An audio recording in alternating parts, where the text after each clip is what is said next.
ಗೆಳೆಯರೇ, ಈ ದಿವಸ ಮೈಸೂರು ನಗರದ ಒಂದು ವಿಶೇಷ ಮತ್ತು ವಿಶಿಷ್ಟವಾದದ್ದು ತುಂಬ ಪ್ರೀತಿಪೂರ್ವಕವಾದ ಕಾರ್ಯಕ್ರಮ. ಹಿಂದೆ ಈ ನಾಡಿಗೆ, ಈ ನಗರಕ್ಕೆ ಅಪರೂಪದ ಸಾಹಿತ್ಯ ಸೇವೆ ಮಾಡಿದಂಥ ಹಂಪ ನಾಗರಾಜಯ್ಯ ಅವರ ಒಂದು ಸ್ಮರಣೆಯಲ್ಲಿ ಒಂದು ಕೃಷಿಯನ್ನು ಹೊರತರುವಂಥ ಕೆಲಸ ಆಗಿದೆ. ಸುಮಾರು 36 ಈ ನಾಡಿನ ಶ್ರೇಷ್ಠ ಚಿಂತಕರು, ಸಾಹಿತಿಗಳು 36 ಜನ ಆ ಒಂದು ಸ್ಮರಣ ಸಂಚಿಕೆಗೆ ಲೇಖನಗಳನ್ನು ಬರೆದಿದ್ದಾರೆ.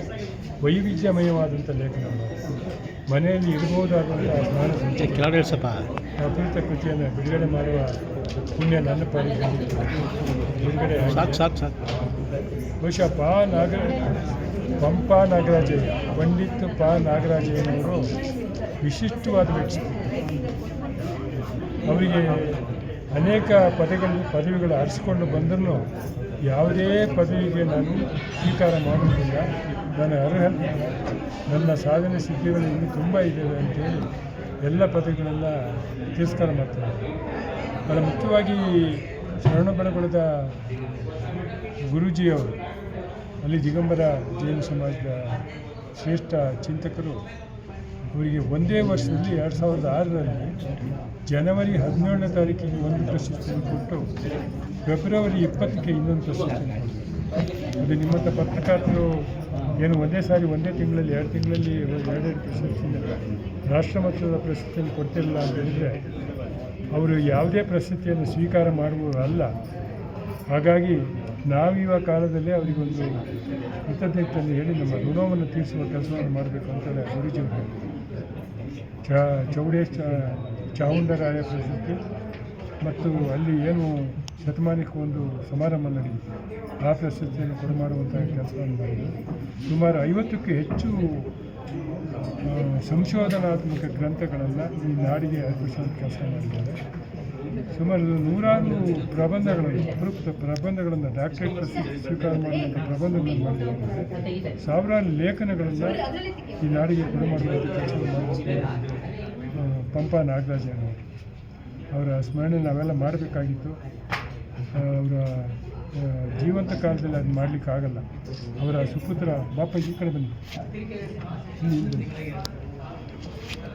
ಕೆಲಸವನ್ನು ಈ ಸಂದರ್ಭದಲ್ಲಿ ಮಾಡಿದ್ದಾರೆ. ಅಪರೂಪದ ಕೃತಿಯನ್ನು ಬರೆದಿರ್ತಕ್ಕಂಥ ಕೆಲಸ ಆಗಿದೆ.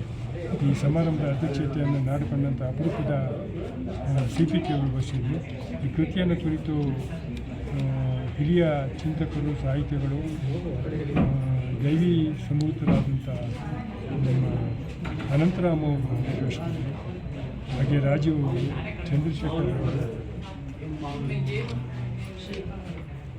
ನಮ್ಮ ಪೂರ್ತಿ ಹೆಸರು ಮಹಾವೀರ್ ಪ್ರಸಾದ್ ಅವರು ಇದನ್ನು ಆಗ ಮಾಡುವಂಥ ಕೆಲಸವನ್ನು ಮಾಡಿದರು. ಅವರು ಜೀವಂತವಾಗಿ ಮಾಡೋ ಕೆಲಸವನ್ನು ಸ್ವಲ್ಪ ತಡವಾಗಿ ಆದರೂ ಮಾಡಿ ಅವರ ತಂದೆಯ ಒಂದು ಕೃತಜ್ಞತೆಯನ್ನು, ಅವರಿಗೆ ಆತ್ಮಕ್ಕೆ ಶಾಂತಿ ಕೊಡುವಂಥ ಕೆಲಸವನ್ನು ಮಾಡಿದ್ದಾರೆ. ಅವರಿಗೆ ಮುಂದಿನ 2027ಕ್ಕೆ 27ಕ್ಕೆ 100 ವರ್ಷದ ಸಂಭ್ರಮ ಅವರ ಜನ್ಮದಿನ ಆಗಬೇಕು. ಆ ಒಂದು 100 ವರ್ಷದ ಶತಾಬ್ದಿ ವರ್ಷವನ್ನು ಇಡೀ ನಾಡು ಸೇರಿಕೊಂಡು ಕೃತಿಯನ್ನು ಹೊರಗೆ ಅಪರೂಪ ರೀತಿಯಲ್ಲಿ ಆಚರಣೆ ಮಾಡಬೇಕಂತ ತೀರ್ಮಾನ ಮಾಡಿದ್ದಾರೆ. ತಾವು ಎಲ್ಲ ಸಹಕಾರ ಕೊಡಿ ಅಂತ ಹೇಳ್ತಾ ಇನ್ನು 1 ವರ್ಷದ ಕಾರ್ಯಕ್ರಮ ಆಗಬೇಕು. ಮತ್ತು ಲೇಖನಗಳನ್ನು ಒಳ್ಳೆಯ ಲೇಖನಗಳನ್ನು ಹಚ್ಚಿ ಒಂದು ಸ್ಮರಣಸಂಚಿಕೆಯನ್ನು ತಯಾರು ಮಾಡುವಂಥ ಕೆಲಸ ನಡೀತಾ ಇದೆ. ಇದಕ್ಕೆಲ್ಲ ಪತ್ರಕರ್ತರು ಹೆಚ್ಚಿನ ಸಂಖ್ಯೆಯಲ್ಲಿ ಪ್ರೋತ್ಸಾಹವನ್ನು ಮಾರ್ಗದರ್ಶನವನ್ನು ನೀಡಬೇಕಂತ ಕೇಳಿಕೊಂಡು ನನ್ನ ಮಾತನ್ನು ಮುಗಿಸ್ತೇನೆ. ನಮಸ್ಕಾರ.